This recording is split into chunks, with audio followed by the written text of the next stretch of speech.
Au nom du Père et du Fils et du Saint-Esprit, ainsi soit-il. Mes bien chers frères, nous achevons cette octave de la fête de Pâques par ce dimanche dit in albis. Pourquoi en blanc?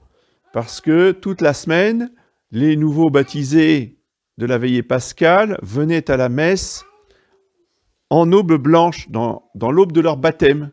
Et aujourd'hui, eh bien, c'était le dernier jour de l'octave où ils assistaient à la messe en aube. Ils déposaient l'aube aujourd'hui et les fois suivantes où ils allaient à la messe, peut-être dès demain, eh bien, ils étaient en civil comme tout le monde. C'est en souvenir de cela.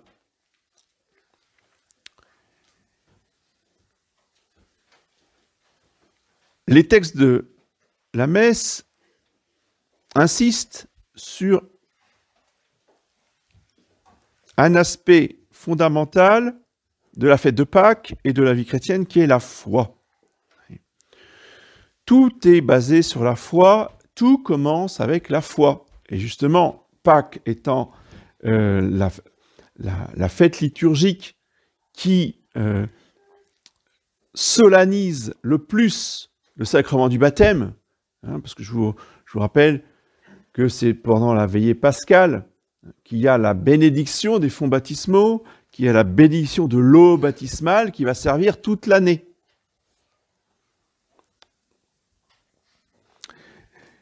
Donc le cierge pascal est plongé dans cette eau baptismale et il y a cette concomitance entre les deux mystères, le mystère de la résurrection et le mystère de la rédemption par le baptême. Dans cette veillée pascale pour le baptême, vous avez l'eau, évidemment, dans la vase, c'est la matière du baptême. Vous avez le sang, qui est la messe, le précieux sang qui est mis en présence sur l'autel par la transsubstantiation. Et vous avez aussi, évidemment, l'Esprit Saint qui plane sur l'eau baptismale et qui arrive exactement avec le même geste que notre Seigneur a fait sur ses apôtres. Le prêtre souffle sur l'eau, enfin sur la vase qui contient l'eau du baptême, en forme de croix, et une autre fois en forme de psie. Voyez, il fait la lettre psi avec son souffle, son haleine, sur l'eau. La lettre psi étant évidemment la première lettre du mot psyché en grec, qui veut dire l'esprit. Donc vous voyez, l'esprit est inscrit avec le souffle du prêtre sur l'eau du baptême. Voilà. Donc il y a l'eau, il y a le sang, et il y a l'esprit. Tout cela est symbolisé et rendu concret dans la veillée pascale. Et notre Seigneur veut montrer l'importance de la foi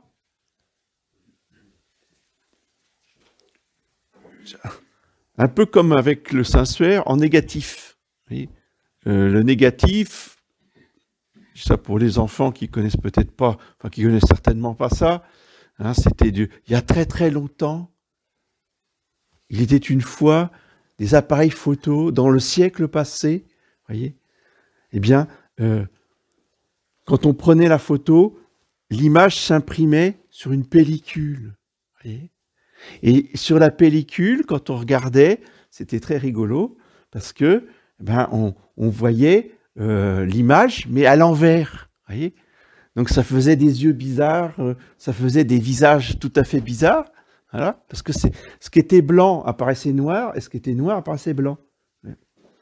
Et le photographe, on allait porter la pellicule au photographe, et il mettait la pellicule dans un bain de produits chimiques qui inversait les couleurs sur du papier, ce qui faisait qu'on avait là la véritable image en positif.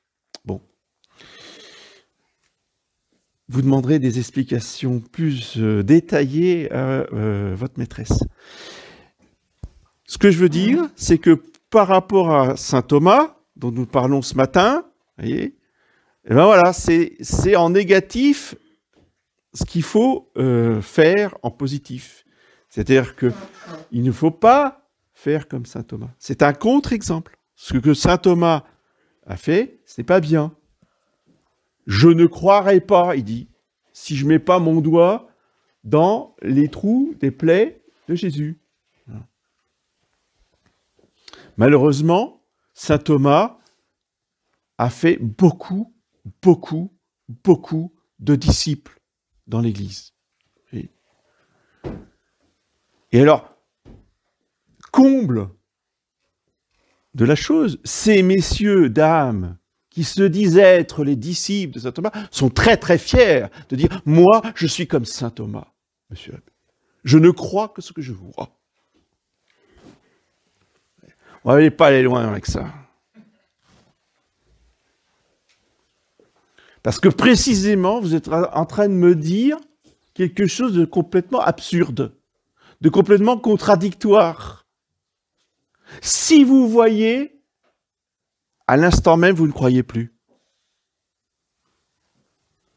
Parce que croire, c'est être persuadé de ce qu'on ne voit pas. Et vous me dites, ah non, mais moi, je ne crois que ce que je vois. C'est-à-dire que vous êtes en train de me dire une bêtise.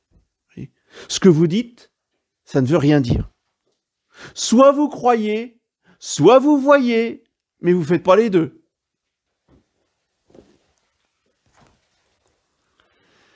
Ah oui, mais moi j'ai besoin de concret. Vous savez, moi je suis une âme simple. Moi je ne suis pas un intellectuel. Hein. Donc moi il faut que je vois, il faut que je touche. Il faut que je sente. Il faut que ça me fasse des choses. C'est pour ça que je lis Maria Valtorta. Parce que au moins là, avec Maria Valtorta, c'est l'évangile comme ça me plaît. Parce que je sens des choses. Non mais, je force un peu le trait, mais on me l'a dit comme ça. Hein. Il n'y a pas si longtemps, un fidèle de nos chapelles. Parce que dans nos chapelles, on lit Maria Valtorta, bien sûr. C'est tellement beau. La foi, c'est ce qu'on ne sent pas, c'est ce qu'on ne voit pas, et c'est ce qu'on ne comprend pas. Oui, mais bon... Bah oui, nous, on veut voir. On va au cinéma, on va voir le film La Passion. Ouais. C'est ça la foi. Non, La Passion de Mel Gibson, c'est bien pour les païens, pour des gens qui connaissent strictement rien à la religion. Oui, le bon Dieu s'en sert pour les attirer. On est d'accord, je dis pas que c'est inutile, mais pas pour nous. Bienheureux ceux qui ont cru et qui n'ont pas été voir la Passion. Vous voyez ? Mais oui, c'est ça. Je veux toucher, je veux voir, je veux sentir. Il faut arrêter tout ça. Saint Jean de la Croix nous explique que la foi, c'est la nuit de la foi. Dans la nuit, on ne voit rien du tout. On ne comprend rien du tout et on ne sent rien du tout. Alors, il a une autre image. Il a fait un dessin très connu, très célèbre pour ceux qui connaissent les écrits de Saint Jean de la Croix. Ah, il a écrit un autre livre qui s'appelle La montée du Carmel. Alors, c'est quoi la montée du Carmel? C'est comme le Tabor. Si vous voulez, en haut, tout en haut, vous avez Jésus-Christ, l'union à Dieu. Pour arriver en haut du Tabor ou en haut du Carmel, si vous voulez, ben vous avez plusieurs chemins quand vous êtes en bas. Beaucoup de chemins. Mais il n'y en a qu'un seul qui arrive au sommet. Tous les autres, ils vous envoient partout, mais sauf au but.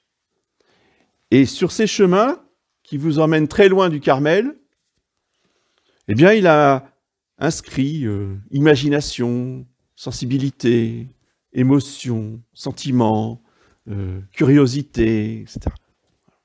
Et sur le chemin tout droit qui monte en haut du Carmel, il a marqué nada, nada, nada, nada. C'est-à-dire en espagnol, rien du tout, rien du tout, rien du tout.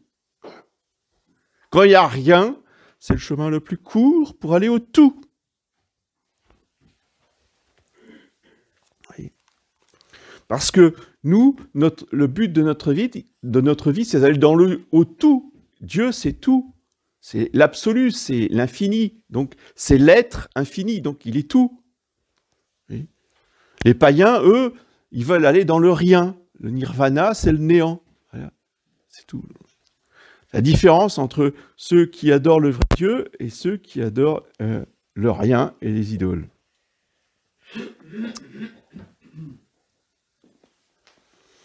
Donc cette foi est une foi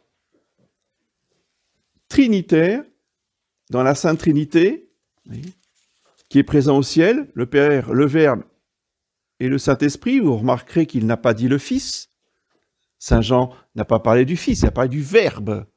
Donc il s'agit bien de la personne divine en dehors de la question de l'incarnation. Donc c'est les trois personnes divines qui rendent témoignage au ciel et sur la terre. Eh bien là, c'est l'esprit, l'eau et le sang.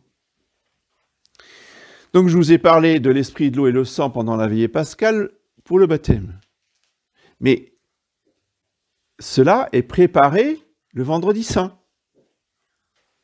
Tous les sacrements nous viennent du vendredi saint, nous viennent de la croix. Et sur la croix, alors vous avez le sang, il faut être aveugle pour ne pas voir le sang qui coule des plaies, donc c'est la chose la plus évidente que nous avons sur la croix de Jésus. Mais vous avez aussi le sang qui coule du Sacré-Cœur de Jésus. Quand le centurion perce le cœur de la lance, c'est toujours le même Saint Jean qui nous dit « et il en découla de l'eau et du sang », ou du sang et de l'eau. Donc l'eau et le sang nous viennent du Sacré-Cœur de Jésus, ensemble. Et l'Esprit, alors? Il est où l'Esprit? L'Esprit, c'est juste avant. Quand notre Seigneur va pousser un grand cri, et le centurion au pied de la croix, c'est-à-dire, cet homme-là, c'est le Fils de Dieu. Pourquoi? Parce qu'il était en fin de vie, c'est-à-dire avec une cage thoracique en hyper-extension, qui ne pouvait plus se remonter sur ses pieds pour pouvoir aspirer de l'air, ce qui veut dire que tout l'air de ses poumons était sorti quasiment, et il ne pouvait plus aspirer puisqu'il ne pouvait plus se relever sur ses pieds. Donc pousser un cri aussi puissant qu'il a crié, voyez, ce que évidemment Mel Gibson n'a pas du tout reproduit dans son film. Voyez, c'est ça qui est absolument insupportable avec le cinéma, c'est qu'ils sont obligés, pour des questions de budget, pour des questions de temps, de couper des scènes. Et là, c'est la scène la plus importante de la Passion, c'est ce cri de notre Seigneur qui convertit le centurion. Et ça nous a été supprimé. Alors que c'est un véritable miracle. Le centurion qui a assisté à des centaines d'exécutions à mort, de crucifixions, savait très bien que ce n'était pas possible pour un être humain normal de pousser un tel cri à ce moment-là. Et que dit Saint Jean? Il rendit l'esprit. Et le prêtre descend de l'autel pour s'agenouiller, se recueillir quelques instants. À cette phrase, il rendit l'esprit. Donc, il y a un double sens à cette phrase. Non seulement il rendit l'esprit dans le sens où il est mort en tant qu'homme, sa nature humaine est morte sur la croix, mais en même temps, il a donné l'Esprit Saint. Il a donné son esprit aux hommes sur la croix avec l'eau et le sang qui vont couler quelques instants après de son Sacré-Cœur. Voilà l'objet de notre foi. Et Cette épître de Saint Jean est vraiment extrêmement éclairante et très riche d'enseignements. On la relit exactement le même passage, voyez, pour le 1er juillet, la fête du précieux sang, on retrouve la même épître. D'où l'importance, voyez, que ce mystère trinitaire de l'eau, du sang et de l'esprit occupe dans toute notre vie chrétienne et dans toute la vie de l'Église et la vie des sacrements. La conséquence, c'est la paix. Notre Seigneur ne cesse de redire « La paix soit avec vous ». La paix, c'est la conséquence du fait qu'il montre ses plaies. Il leur montrera ses mains et son côté. De ses mains et de son côté découle la paix. La paix, la réconciliation par la rédemption, la réconciliation des hommes avec Dieu. C'est pour ça que dès qu'il souffle pour donner l'esprit, dans un but très précis, les péchés seront remis à ceux auxquels vous les remettrez. Donc, cette paix, c'est la rémission de nos péchés par le sacrement de pénitence, par le baptême et le sacrement de pénitence. Cette paix, elle est personnelle, mais elle n'est pas que personnelle, elle est familiale, elle est sociale, elle est politique, elle est internationale. Toute paix, quelle que soit son étendue, quelle que soit son importance, doit découler du Sacré-Cœur de Jésus, des plaies de notre Seigneur. Oui. C'est l'occasion de rappeler rapidement, vous voyez, que la paix de 1918 a été obtenue par la plaie du côté de notre Seigneur, par le Sacré-Cœur de notre Seigneur. Le maréchal Foch a consacré toutes les armées alliées au Sacré-Cœur de Jésus parce que il n'arrivait pas à vaincre le front allemand. Ce n'est que une fois les armées consacrées au Sacré-Cœur, dans la chapelle du château de Bonbon, il y a une plaque commémorative que l'on peut encore voir aujourd'hui, que la paix a été donnée à l'Europe. Oui. Tant qu'il n'y avait pas cet acte, on ne parle pas des maréchaux et des généraux qui ont précédé Foch, parce que là c'était la catastrophe, mais même Foch n'y arrivait pas tant qu'il n'avait pas pris le moyen de la consécration au Sacré-Cœur. Il a remporté des victoires grâce au chapelet. Parce que quand il avait un problème qu'il n'arrivait pas à résoudre, qu'est-ce que faisait Maréchal Foch? Il réunissait tous les enfants dans l'église paroissiale, il demandait au curé de sonner la cloche, tous les enfants arrivaient et on récitait le chapelet. Et à la fin du chapelet, il retournait à sa table de travail et il avait les solutions. Mais il n'avait pas la victoire. La victoire, elle n'a été donnée que par la plaie du côté de Jésus. Voilà. Donc, comprenons bien que cette paix nous sera accordée, nous sera donnée en abondance que par les saintes plaies de Jésus. Le chapelet que vous connaissez, mais pas seulement. À quel moment nous offrons le plus efficacement possible les saintes plaies de Jésus au Père? Au moment du saint sacrifice de la messe. Ce n'est que par notre dévotion au saint sacrifice de la messe, et pas simplement d'assister à la messe. Il ne s'agit pas d'assister à la messe. Il s'agit de venir offrir les saintes plaies de Jésus à la messe pour avoir la paix, les bénédictions et les grâces. Oui.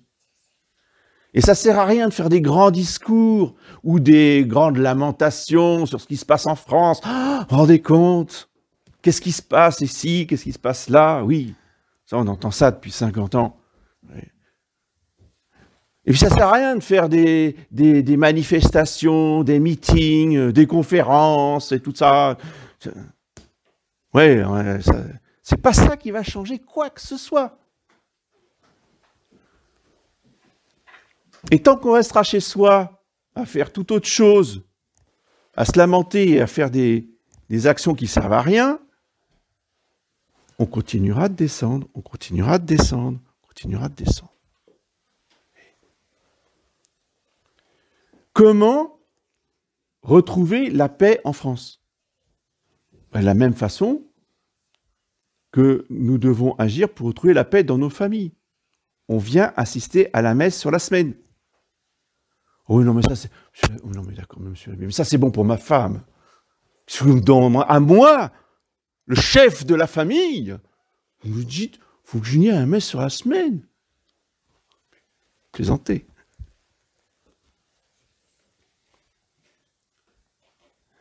C'est d'abord les chefs de famille que je voudrais voir sur la semaine plutôt que des dames. Parce que c'est sur eux que notre Seigneur veut donner les bénédictions et les grâces pour toute la famille. S'ils ne sont pas là, c'est bien que madame soit là. Mais madame, ce n'est pas le chef de la famille. Alors c'est bien de dire je suis chef de la famille pour en mettre... pour affirmer son autorité à la maison, à table, oui, très bien, monsieur. Ce que j'aimerais, c'est que, puisque vous êtes le chef de famille et que vous en êtes si fier, que vous soyez là sur la semaine pour supplier Dieu de donner ses grâces pour votre famille. Il y aura peut-être des histoires en moins, il y aura peut-être des grâces en plus. Oui. Eh oui. Parce que ce qui est vrai pour les chefs de famille, c'est vrai pour les chefs d'entreprise. Et c'est encore plus vrai pour les chefs d'État. Il n'y aura de paix internationale dans le monde que le jour où les fameux chefs, les mâles, les hommes, ils seront à genoux pour demander les grâces pour leur pays et pouvoir bien s'entendre avec les autres États. D'accord? Les chefs, les hommes, les mâles. Saint-Louis, il assistait à 3 messes tous les matins. Alors le jour où je verrai les pères de famille, alors il n'y a pas 3 messes ici tous les matins, mais déjà une messe, ça serait pas mal, hein, je serais content. Hein. Parce qu'en général, ça, sur la semaine, il n'y a que des femmes. Et après, on pleurniche dans son coin. « Oh, c'est terrible, disait monsieur l'abbé, dans ma famille, il y a ceci, dans des... » Oui, et t'es où la semaine? Jamais là. Je dis pas qu'il faille venir tous les matins. Mais remarquez que Saint-Louis n'était pas quelqu'un de très oisif. Le fait qu'il assistait à 3 messes tous les jours, ça a donné la France de l'époque. Il n'y a pas de hasard. Et notre Seigneur, dans une révélation privée, nous a bien prévenu, il n'y aura de paix internationale dans le monde que lorsque l'Église créera une congrégation de prêtres qui diront la messe perpétuelle, 24 heures sur 24, c'est-à-dire qu'une messe suit une autre, vous voyez, jour et nuit. Et à ce moment-là, le Sacré-Cœur donnera la paix internationale. Parce que la paix découle des saintes plaies, et que les saintes plaies, elles sont offertes au Père au moment du sacrifice de la messe, au moment de la consécration. Tout découle de la consécration. Tant que on fera tout sauf d'assister à la messe, il n'y a rien qui changera. On pourra dépenser toutes les énergies qu'on voudra, on pourra passer des heures et des heures et des heures à faire tout un tas de choses. Si on ne vient pas à la messe, ça ne sert à rien. Ouais, mais quand même, hein, vous êtes raide. Hein, parce que, bon... dans les années 50, c'était le dimanche qu'il n'y avait pas d'hommes. Il faut quand même réaliser ça. Dans les années 50, il n'y avait pas un homme à la messe. Il n'y avait que les femmes. La religion, c'est pour les bonnes femmes. Où étaient les hommes? Juste en face. Vous voyez, dans le café. Et ils attendaient que madame sorte avec les enfants. Parce que c'est pour les gosses, et puis bon, les gosses c'est bien, mais à partir de la profession de foi, hein, c'est fini tout ça. Hein. T'as fait ce que tu voulais, maintenant, t'es plus obligé d'aller à la messe. Et j'ai connu ça, moi, les prieurés. Hein. Prieurés de campagne. On avait plein d'enfants au catéchisme qui venaient de l'Envalais, là, de l'Envalais d'Inan. À 12 ans, terminé. On ne les voyait plus. Parce que c'était comme ça de génération en génération. Tu vas à la messe tous les dimanches, tu vas au catéchisme toutes les semaines, jusqu'à 12 ans. Après, c'est fini. Tu n'es plus obligé de rien. Comment voulez-vous... Alors vous allez me dire, quand même, monsieur l'abbé, hein, on a quand même fait des progrès. On est là ce matin. Oui, d'accord. C'est pas suffisant. Parce que le mal est tellement grand qu'il nous faut prendre les moyens, les bons moyens, proportionnés. Nous, on n'utilise pas la force proportionnée, on utilise les prières proportionnées au mal qui nous entoure. Voilà. Et c'est uniquement si nous faisons l'effort chacun, au moins de temps en temps, au moins pour les grands événements, au moins pour les fêtes importantes, au moins pour son anniversaire de mariage. J'ai jamais vu de couple ici venir à la messe sur semaine pour leur anniversaire de mariage. Je dis ça, je dis rien. Etc., etc. Pour son anniversaire de baptême, pourquoi est-ce qu'on ne vient pas à la messe? Oh ben non. Ah, par contre, on va faire un gâteau, on va faire un bon repas, oui, ça, d'accord. Mais non, venir à la messe, on n'y pense même pas. Donc, il y a des choses, mes bien chers frères, surtout mes bien chers frères, je ne parle pas des sœurs, là. Il y a des choses à changer dans nos vies, à partir de cette fête de Pâques, si on veut que les choses changent dans la société. Hein? Alors, on arrête de pleurnicher, on arrête de faire la morale, on arrête de faire des conférences à tout le monde, et on vient à la messe. Et là, les choses commenceront peut-être à changer. On est occupé ?